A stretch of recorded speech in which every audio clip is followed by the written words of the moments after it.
Hello, dear friends. Today I want to share with you some unusual and sometimes incredible facts about a country considered one of the most technologically advanced and progressive in the world, Japan. It is a country where modern achievements and high technology coexist with deep traditions and unique cultural features. However, behind this shining facade lie astonishing and sometimes shocking phenomena that many people know little about or are completely unaware of. When you think of Japan, images of high-tech cities, futuristic skyscrapers, pristine streets, and strict rules come to mind. Yet the reality is often much more complex and multifaceted. In this country, where innovation goes hand in hand with ancient traditions, there are situations that may seem unbelievable or even absurd. For example, in one of the most advanced nations in the world, where every detail appears meticulously planned, there are cases where elderly people commit crimes just to end up behind bars. Yes, this sounds like a plot from a science fiction novel or dystopian story. Senior citizens intentionally committing crimes to get in prison. And all of this is not fiction, but a harsh reality of modern Japan. Do you know that deep in Japanese villages, tucked away in remote corners of the country, the birth of a child is considered such a rare and valuable event that it is celebrated on a scale comparable to a national holiday? Such festivities occur much less frequently than one might imagine, as the likelihood of seeing a newborn in these places decreases each year.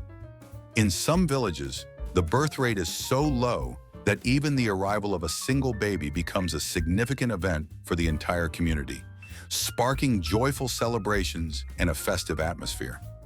When I first heard about such cases, I honestly thought they were just legends, myths, or exaggerations created to embellish stories about a distant and mysterious land.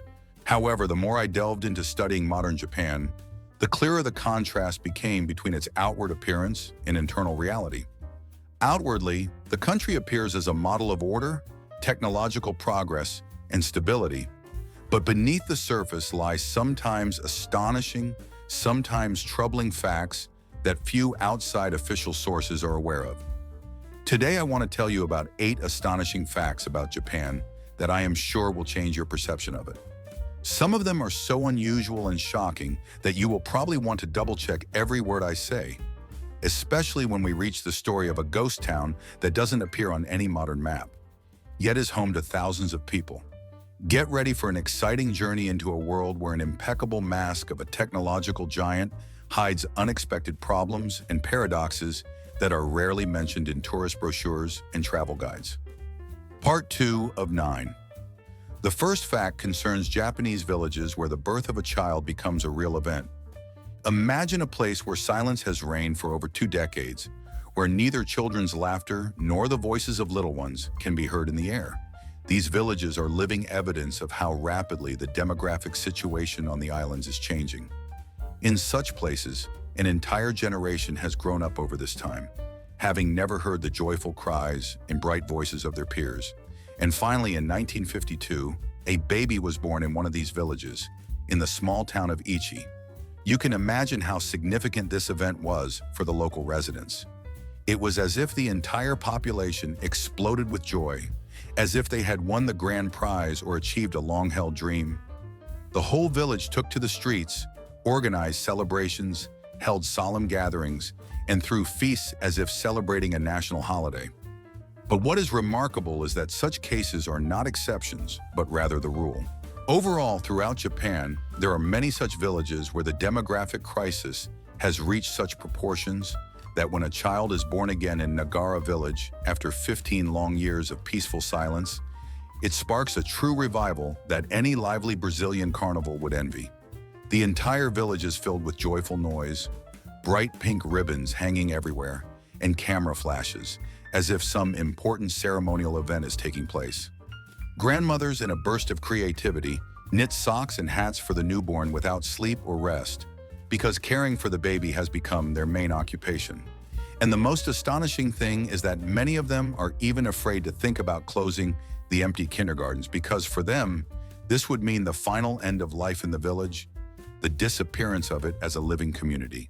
Therefore, they continue to paint walls, repair, and clean playgrounds as if expecting that tomorrow numerous children full of energy and joy will suddenly arrive here. Once, life thrived in these places. Bright children's laughter filled the air with warmth and hope. In the 1960s, each Japanese village had at least 100 school children because education, school, and children were an integral part of life. But today, the situation has changed dramatically. Local authorities are willing to pay families money to stay and live in the village and have children because without this, the population will disappear. Yet the most poignant part of this picture contains a deep meaning. These small villages serve as a mirror reflecting Japan's future. If the situation does not change, the entire country could soon turn into a single dying settlement, similar to what we see now in these dying villages. It is worth noting that the problem of low birth rates today is not only Japanese. It is relevant for most developed countries around the world, which face similar demographic challenges. Part 3 of 9. Many governments are trying to find ways to stimulate birth rates by introducing various family support measures, financial assistance, and benefits. However, as practice shows, this is not as simple as it seems at first glance. The second most important issue is that sales of adult diapers have already surpassed the volume of children's diapers. This is not a coincidence, but a clear indication of the scale of the demographic catastrophe that has engulfed the country. In 2014, something truly incredible happened. For the first time in the history of diaper sales for the elderly, the figures exceeded those for children's products of this type, and since then, this gap has only widened.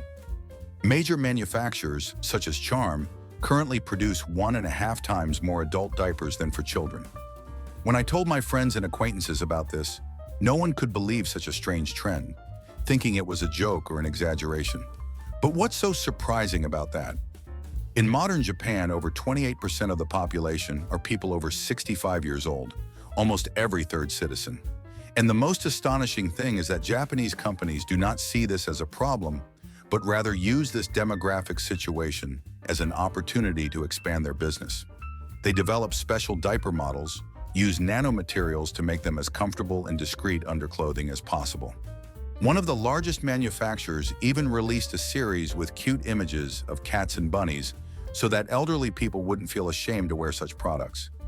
In stores in Takashi, where goods for seniors are sold, diaper sections occupy much more space than similar sections for children.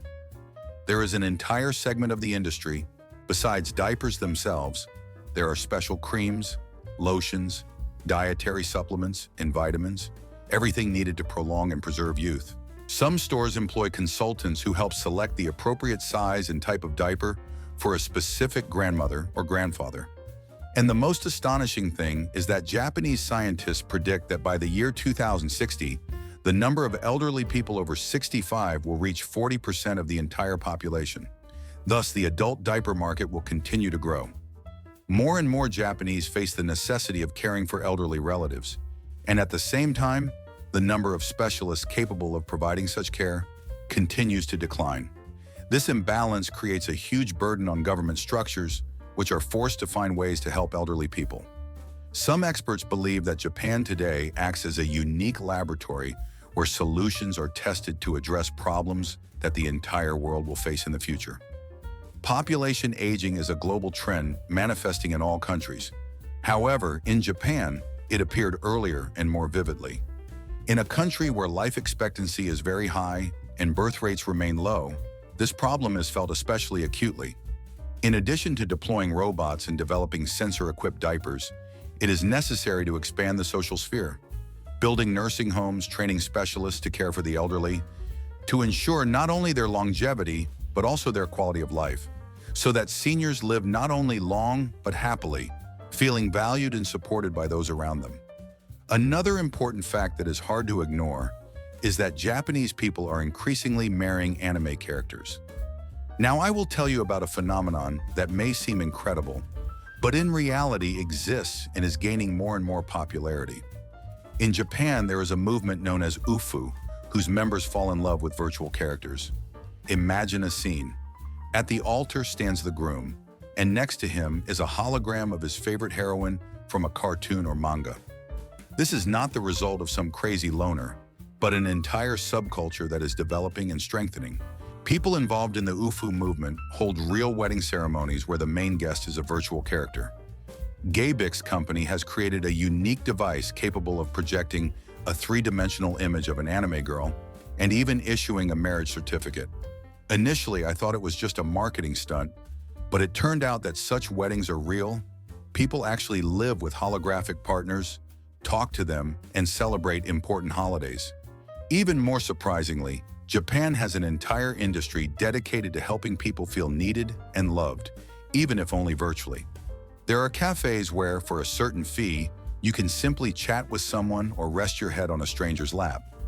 In Tokyo, numerous establishments offer the possibility to simply hug someone for money. Such services are popular among those who lack genuine human contact. One worker at such a cafe explains that she sees the same clients every day, just to be near someone, to feel warmth and care. Additionally, in the capital, you can hire someone to walk with you in the park or go to the movies. These services are completely legal, with formal contracts and set prices. There are even agencies offering family rental services for a certain period. If you need to impress business partners and have no family or children of your own, you can hire actors to play the role of your family. Some companies hire professional friends for their employees so they don't feel lonely at corporate events. All of this is happening because more and more Japanese are losing the habit of live communication. Young people increasingly prefer virtual relationships over real ones.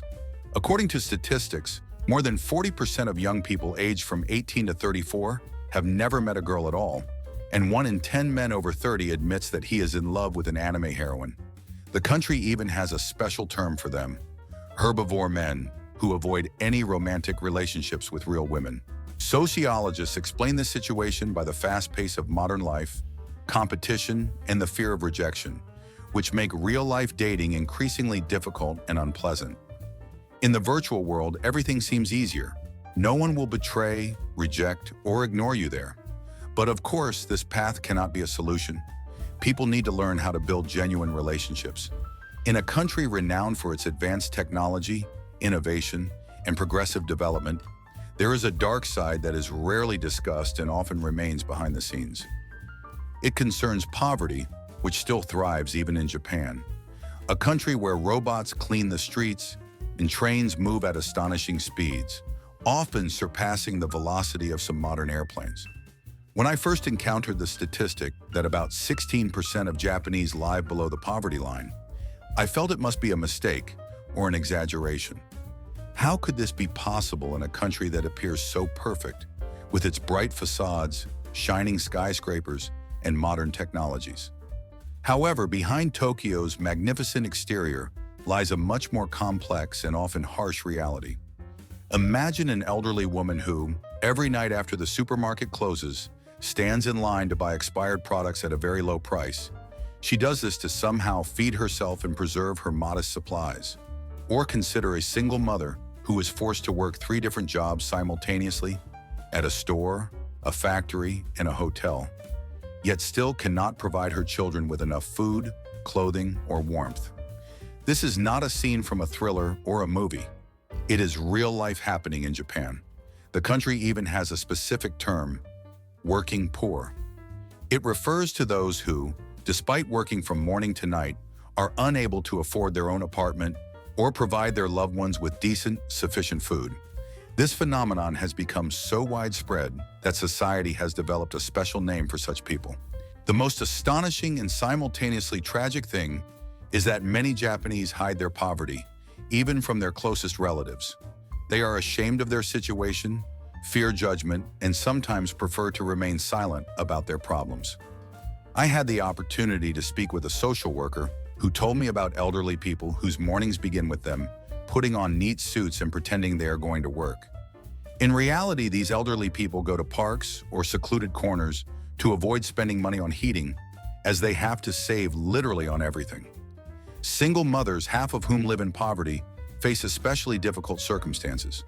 The government provides almost no support, and the bureaucratic procedures for obtaining benefits are so complicated and confusing that it is often easier to give up on trying to get help than to fight the system. Japanese people generally believe that poverty is the result of personal shortcomings or wrong choices, and they think that individuals are to blame for their situation. As a result, many prefer to endure hunger and cold rather than ask for assistance or seek social support. There is also an entire generation of young people in the country, often called freelancers or independent specialists, but essentially they are unemployed individuals surviving on sporadic earnings. Many of them have higher education, having graduated from universities and colleges, but in a highly competitive environment with no stable jobs, they are forced to find any way to earn something. In Japan, a system has developed where, if, after graduating from university, a person does not secure a position in a large, prestigious company, their chances of finding a good job significantly decrease, often marking the end of their career prospects. This creates a vicious circle. No job means no money. No money means no possibility to start a family or build a future. And all of this occurs in a country that once prided itself on having 90% of its population belonging to the middle class. Today, the situation has changed. Inequality is rising, and social stratification is becoming increasingly visible. To address this situation, it is necessary to create new jobs, raise wages, provide accessible education and development opportunities, and change society's attitude towards those in difficult life circumstances so that they do not feel ostracized or unnecessary. Now let's move on to a very important and truly shocking topic: homeless people, who despite the apparent prosperity are almost invisible in the Japanese capital. Official statistics report that in Tokyo, one of the owners of such a hotel shared his observations and experiences, saying that many years he has seen the same people living in his establishment. These were not vagrants suffering from addiction or antisocial habits, but quite decent and respected citizens, office workers, freelancers, former managers. These individuals lost their jobs, divorced their spouses, ended up on the streets, and are forced to survive under difficult conditions. However, they try to hide their hardship, pretending that everything is fine, that they have a roof over their heads, and that all is well. They do not want others to know about their situation, so they carefully conceal their true lives behind a mask of calmness and confidence. In addition, there is a dormitory for those with no means at all. Small rooms in old buildings that were once office spaces where people live for months, often without access to a proper kitchen or toilet. In some districts of Tokyo, such buildings have turned into real enclaves with capsule hotels, laundries, and 24-hour snack bars on every floor, where one can grab a quick bite or simply spend time. The most astonishing and simultaneously alarming fact is that these people continue to work, socialize with friends and acquaintances, and lead normal social lives, while no one even suspects that most of them live on the streets, outdoors, hiding their hardship from others. This invisible, silent form of homelessness is one of the most complex and frightening issues in modern Japanese society.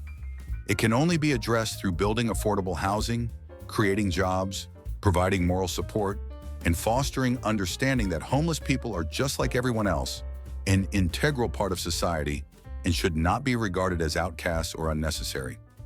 Now let me tell you about the next fact, about the city of Kamagasaki. Despite its importance, this city has almost disappeared from the map, as it has not been marked on standard maps of Japan for a long time. And now I will tell you about a place you won't find on any map of the country, a district called Kamagasaki in the Asakusa area. This district was completely destroyed in 1970 and renamed Viron, but the local residents still call it by its old name, Kamagasaki. About 25,000 people live in this area, most of whom are in poverty. It is astonishing that this district is literally just a stone's throw from the shining modern skyscrapers of Osaka, striking with its stark contrast. There, as if from another era, narrow streets intertwined with dirty, dilapidated houses, and in cheap lodgings where you pay only a few hundred yen per night, live people for whom this is their only shelter. Despite everything, there is a functioning labor market in this district, a unique phenomenon in Japan, where hundreds of men come daily to find work for a day or a short period. It is the last such market in the country, preserved from the times when construction workers came here to build the famous Osaka. Remarkably, this district has the highest concentration of social workers and charitable organizations that help those in need, distributing food, clothing, and assisting in finding employment. One social worker mentioned that in the 1980s, about 30,000 workers lived here, engaged in construction and the development of Osaka. However, over time, most of them aged. Many grew old and were forgotten, deemed unnecessary. In Kamagasaki, former construction workers live, those who spent their lives working for the city's growth, but ended up without means of livelihood. The most touching thing is that people there help each other, share their last piece of bread, and support one another in difficult times. The neighborhood even has its own emergency medical service. Volunteers visit shelters, check if the elderly are alive, and assist them in obtaining medical care. However, most Japanese people are unaware of the existence of this area, of Kamagasaki, such an inconspicuous part of the country, carefully hidden from outsiders. Imagine one of the quiet, almost forgotten corners of the city, where it seems as if time has stood still. Narrow, winding streets, old houses with walls that have long lost their original color, and facades covered in cracks and mold. Everything here appears frozen in the past. Small, cozy eateries where the aromas of fried food and fresh baked goods mingle with the rustling wind, and thousands of people whose lives have gone through numerous trials and deprivations. In this neighborhood I visited, there is a special atmosphere of oblivion and quiet struggle for survival. It was here that I first encountered images of those living on the edge. Lonely elderly men sitting on the sidewalks, quietly gazing into the distance, as if searching for something in the endless emptiness. Many of them are people who once built the great Tokyo, vibrant and fast-paced, but now live on meager pensions, barely covering their basic needs. There are still dormitories in this area where for a small fee one can spend the night, shelter from the weather, and feel a little warmth and protection. And the most astonishing thing is that among these people are those who came here decades ago and have remained ever since, unable or unwilling to leave. One elderly man told me he came to Tokyo in search of a better life, planned to stay only a few months, but ended up stuck here forever. Fate had other plans, and he stayed to live among the streets where he first set foot. Every morning, these elderly men go to the market hoping to find some small job to earn bread and medicine. Many are over 70, yet they continue working because otherwise they would die of hunger. And most remarkably, despite all the hardships, people in this neighborhood help each other. They share food, clothing, and support one another in times of trouble. The owner of a small eatery, knowing that the elderly sometimes cannot pay their debts, still feeds them, understanding that they will repay the debt when they can.